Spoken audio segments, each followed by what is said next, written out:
good evening to all our televiewers. Narito na naman po tayo sa programang Pinoy Galing Mo, Ayos Ka, na inyo pong napapanood tuwing Sabado, alas 9 hanggang alas 10 po ng gabi. At tulad po ng dati, nagtatampok tayo ng mga Pinoy na magaling sa kanilang mga larangang kanila pong ginagalawan. At sa gabing ito, ang ating pong mga panauhin ay mula sa Geo Engineering, si Ginoong Raul Menjola, ang marketing in charge, at si John Paul Sincero, ang sales consultant, at ang Philippine Family Health, si Dr. Dennis Youngblood, ang senior managing consultant, at si Levi Capule, ang PR provider relations officer. At kaharap po natin ngayon si Ginoong Raul Menjola at si Ginoong John Paul Sincero. Magandang gabi po sa inyo, Mr. Ginoong Raul Menjola. Magandang gabi, Tita Carmen. Maraming salamat ng pagbibigay niyo sa amin, pagpapahalaga sa inyong programa itong mga gawang Pinoy. Okay, at good evening Sir John Paul. Magandang gabi rin po. Okay. Itong invento ninyo ay itong Joy Charcoal Stove. Opo. Sino po ang naka-invento nito? Actually, ang Tita Carmen, ang naka-imbento nito, isang medyo magaling na inhenyero, si Engineer Rizal Obligar.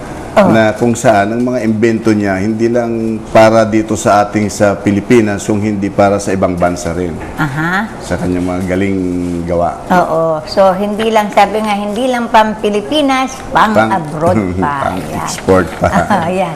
At kailan po ito na-invento? Ang unang invention niya ito, nagawa niya ito noong 1978. So, yun ang mga una niyang gawa. Hanggat nagkaroon na lang yan ng mga innovations, every now and then mayroon ng innovation. Hanggang ngayon, medyo nape-perfect na niya itong invento na ito. Ayun. Itong nasa harap natin, ito yung Joy stove, ano ha? At may yung isang stove ay sa yung iba-ibang invention. Ano. Meron dito, may mga pausukan din, maraming ano ng kalan. Itong atin, ito kahit saan dalhin, pwede sa loob ng bahay, dalhin kahit saan. Nakikita ko nga na ito pwedeng pang indoor, pwedeng pang outdoor. Tama po yan. At anong material po ang ginamit dito sa Joy Charcoal Stove? Ang materials dito na ginamit dito, napakaganda po yan. Dahil unang-una, ay itong materials ito hindi babasagin, hindi kinakalawang. Kaya kung tawagin natin yan, ito ay tempered aluminum alloy. So ito ay nanggagaling din sa mga recycled materials. Pinipili ng matibay na materials katulad ng mga magwheels ng kotse. I see. Yan. Marami, cylinder head ng makina. Dinutunaw yun? Yes, casing ng transmission. Recycled. Kaya gamit yung mga tira-tira na lang ng mga ano. Pero nagiging isang makabuluhan. Nagiging isang makabuluhan produkto para sa kababayan natin. Okay. Ano po ang comparison ng consumption ng charcoal stove sa gas stove? Well, itong aming kalan, yung Joy Charcoal Stove, napakalaki. Parang 70% ang savings mo dito sa pamamagitan ng LPG at saka sa Joy Charcoal Stove kagamitan ng dioling. Ang LPG, kung bibili ka ngayon, kung hindi ako nagkakamali, siguro mahigit 500 ng isang tangke, which is 14 kilos. So, pwede mo magamit yan ng isang pamilyang, ordinary pamilya, ng isang buwan. Ang comparison nun sa consumption ng uling is only 1 sack of charcoal. Magkano ba yung 1 sack? Ang 1 sack sa Maynila ay mga 140, 150, ganyan. Ba, ang laki pala naman. Oo, malaki. Diferensya, no? At hindi rin naman maruming gamitin. Hindi. Itong diuling natin, pwede kahit sa loob ng bahay. Pwede sa loob ng condominium. Pwede siya dahil malinis na kalan ito. Okay. Jan, paano nagiging smokeless? Naging smokeless po siya kasi yung properly ventilated siya all around. Yung apoy nakakainga, yung hangin nakaka-circulate. Kaya Ayun. yung Merong- principle po na ito, complete combustion. So, merong control. Mayroon. May regulator May nagre-regulate para pwedeng para sa hangin. mahina, Pwede mahina Ay, malaki. medyo pwedeng manlo. malakas. So, meron din itong, ano tawag dito, High, medium, high, medium, Medium and saka low. low. Mayroon. Yun, okay. So, hindi mahirap gamitin, ano ha? Kasi kung yung mga ordinaryong kalandi uling, di ba, isa lang ang, isa Isa lang lang. ang butas. Isa lang Hindi, butas. tsaka isa lang ang init. Oo, isa lang. Lalagyan mo ng lalagyan ng uling. Bukod sa ito marumi marumi, ano ha? Marumi. Outdoor. Papaypayan mo Oo, yun. papaypayan mo. Hihipan. Bago ka makaluto, puro uling Dumi ka ng na. kapaligiran. Oo, yung Tsaka maraming aksaya na init. Oh, yan. Oo. So, ito ba yung pagpapabaga ba nito, hindi mahirap? Madali lang. Tita Paano po ang Carmen. pagpapabaga? Usually, ang ginagamit natin, ordinarily, yung gas, binubuhos sa uling. Aha. So, bubuhusan mo yan maraming beses. Magkakaroon pa ng chemical reaction, mabaho pa, minsan naging flammable, papaypayin mo pa. In 30 minutes, baka hindi ka pa nagsisimula doon. Yun na nga. Minsan naman yung papel, iba nanonotice mo, iba papel. Oo. Dyaryo, naubos ng dyaryo sa bahay. Hindi pa nagsisindi. Papaypayan mo siya, nagliparan na lahat ng abo ng At saka papel. nasa iyo di na pa lahat ng nagawa. uling. Oo, dumi na. Very messy all around. Ah. Whereas yung itinuturo namin, very basic lang, simple, na hindi lang naiisip ng tao, madali lang.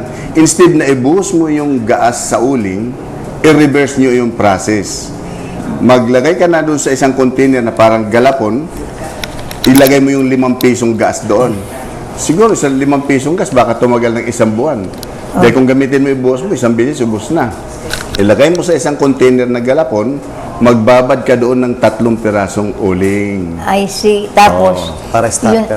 yun na ang start. Yun na, you will just leave it for 5 to 10 minutes na nakababad. So, nakapag-absorb siya thoroughly.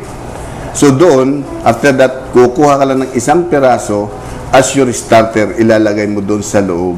Tapos, So, patungan ng mga dry charcoal sa ibabaw. Tuloy-tuloy na ito. Tuloy-tuloy. Pag sinindihan mo, habang nag-aapoy yan, dahil maraming gas na naipon yan doon sa loob, yun man nun papabaga doon sa mga tuyong uling. Kung may nakasalang ka at medyo mahina na, paano mo naman palalakasin? Oo. Ay, mayroon itong Tita Carmen, yun ang kabutihan nitong kalandi uling. Mayroon siyang may regulator, Air control. may air controller.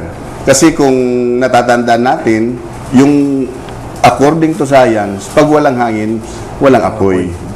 So, kung may hangin, magkakaroon ng apoy because of oxygen. So, ang kukontrolin nito, yung pasok ng hangin. Mayroon siyang 4 na butas from north, south, and west direction. Oo. So, ang hangin, kahit saan manggaling, papasukin ng hangin yan. Madali Pag bang binuksan mo. i-regulate? Madali lang. Paano ba, Ito. si Jan.